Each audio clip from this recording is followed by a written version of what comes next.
and welcome to Deep Dishes. We right here at the Juicy Crab in Smyrna, Georgia, right outside Atlanta, Georgia. It's a hot spot because it's hard for us to even get a reservation. We sitting here, we probably gonna have to wait an hour before we can even sit down and eat. So I'm assuming these crabs are banging. We here celebrating my youngest daughter birthday. She's turning 14. Isn't that crazy? Little Zion turning 14. Right here on Deep Dishes, we about to get our eat on at the Juicy Crab.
Hi everyone, and welcome back to our devotional part of Deep Dishes.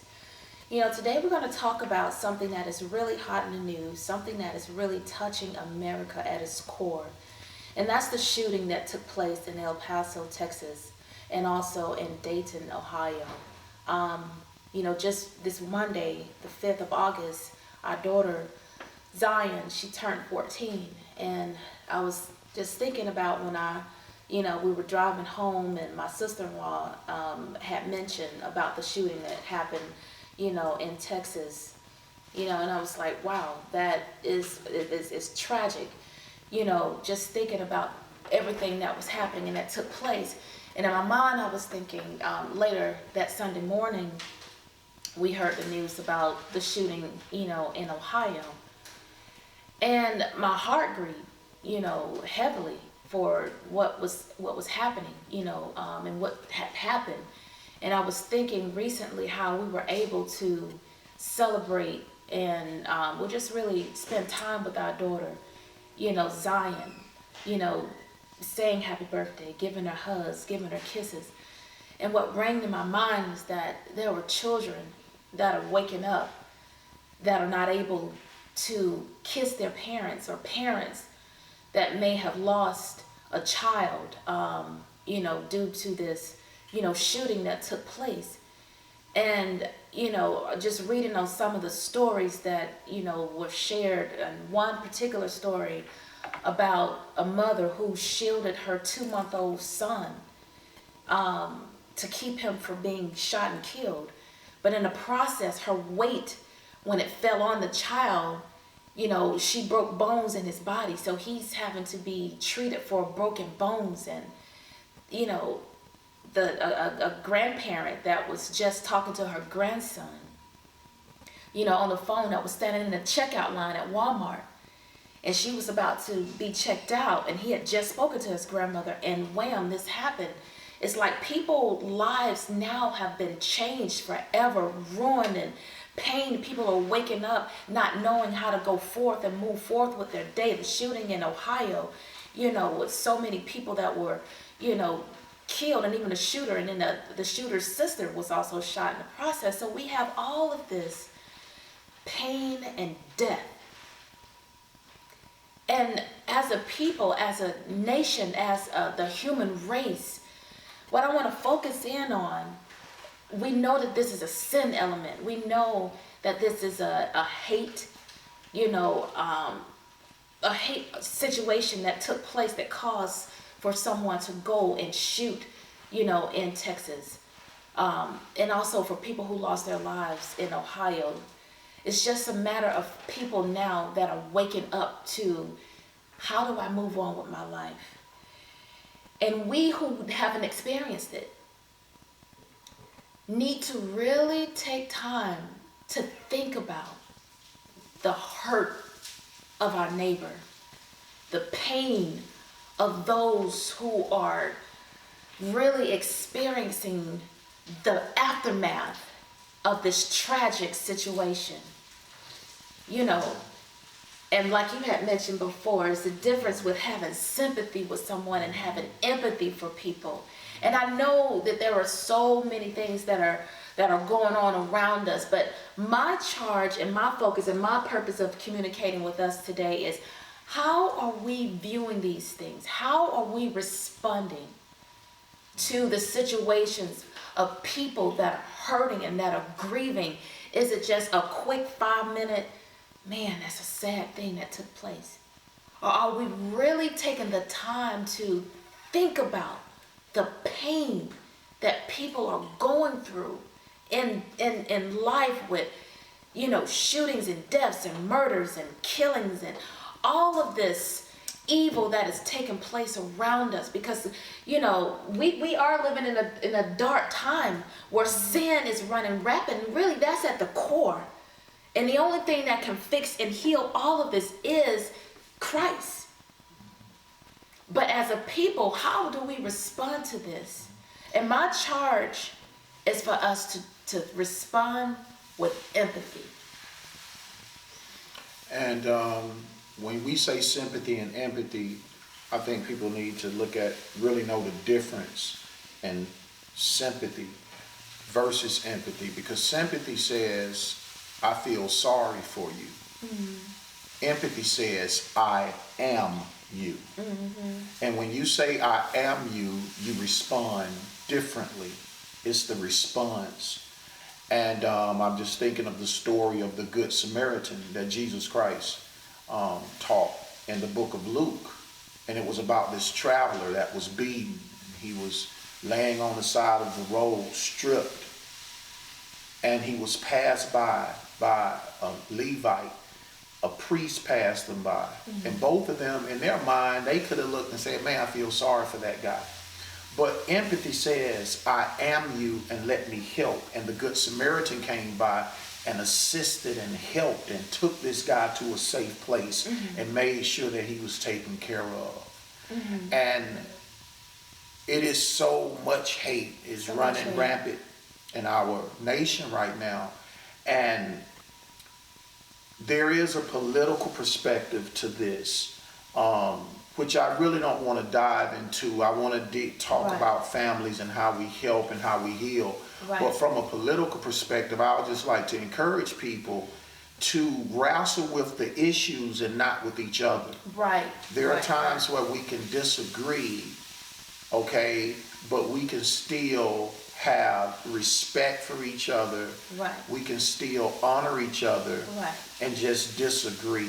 Mm-hmm. And my heart, you mentioned the stories that you heard, a story that so many of them was just heartbreaking, but this mother in El Paso, she was shot in the head, and she actually called her significant other and FaceTimed him and said, babe, I just got shot in the head. Mm.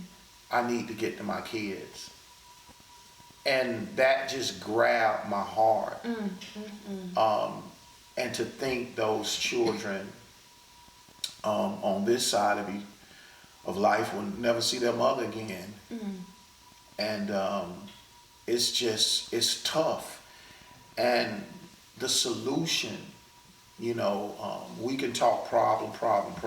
But what's the solution? The solution. I think the solution lies in us listening to mm-hmm. each other and communicating effectively and respectfully, even mm-hmm. when we disagree.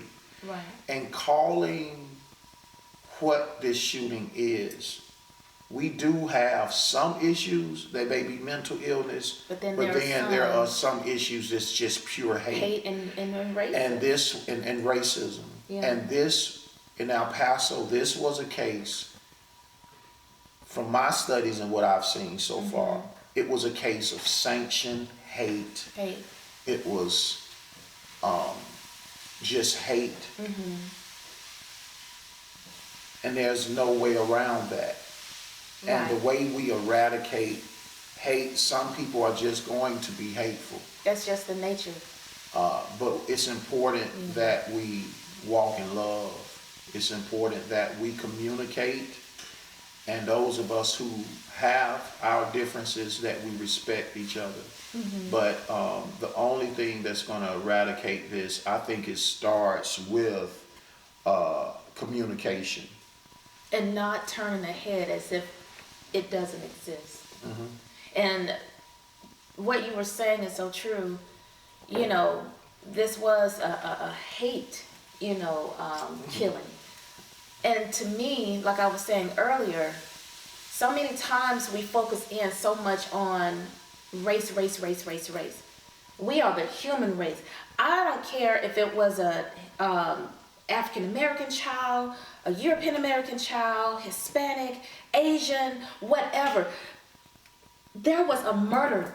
That was a killing that happened. Innocent blood was shed. You follow what I'm saying? And we should have a concern as a human being for another human being, no matter their ethnic group, we should care for one another.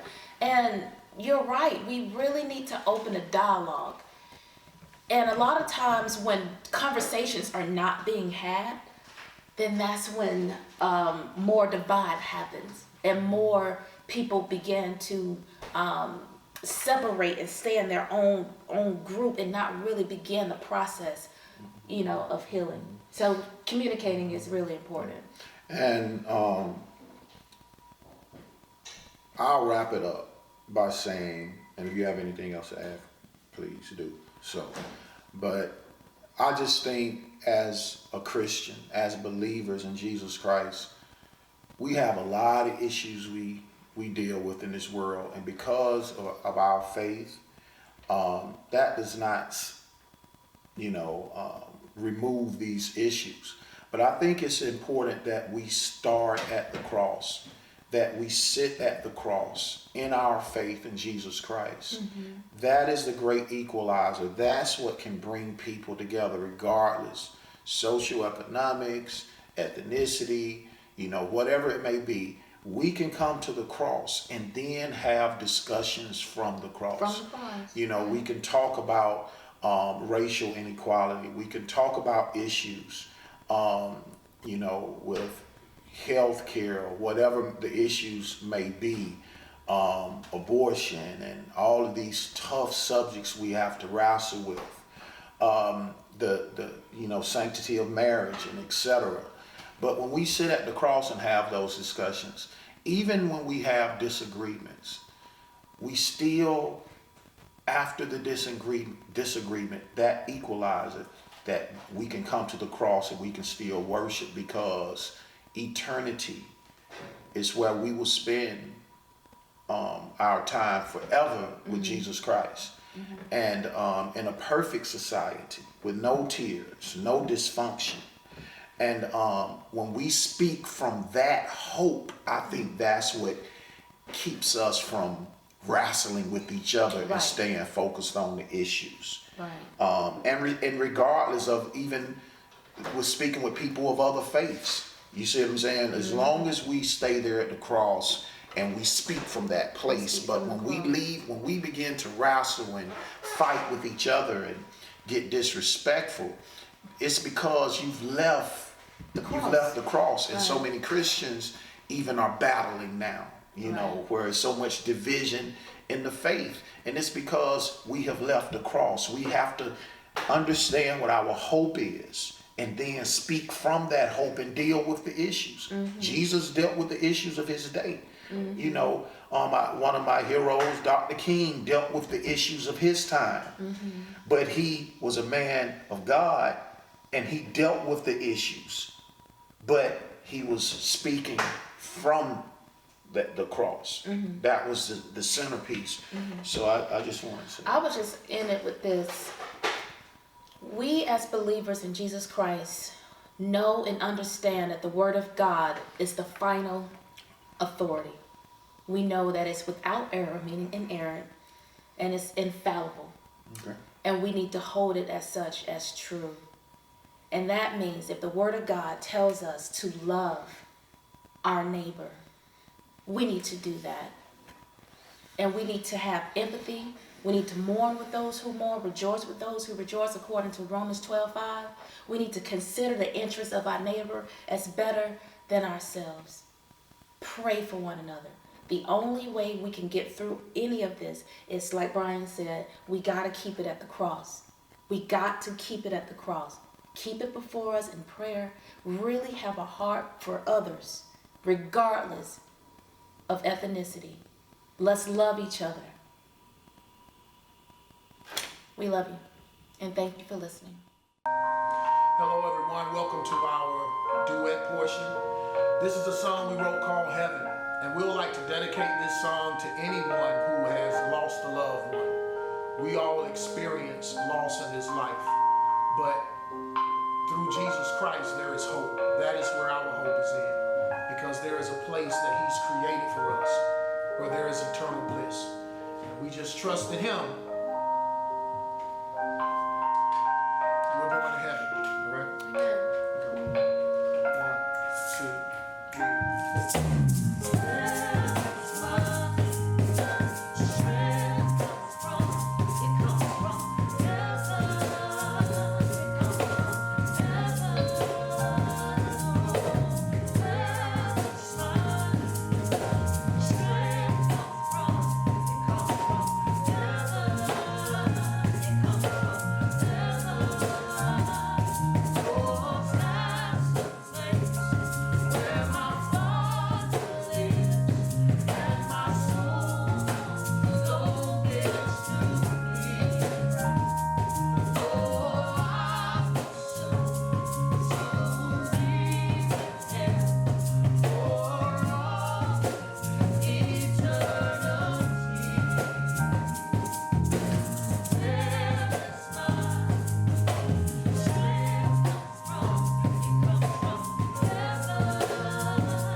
Catch y'all next week. Love you.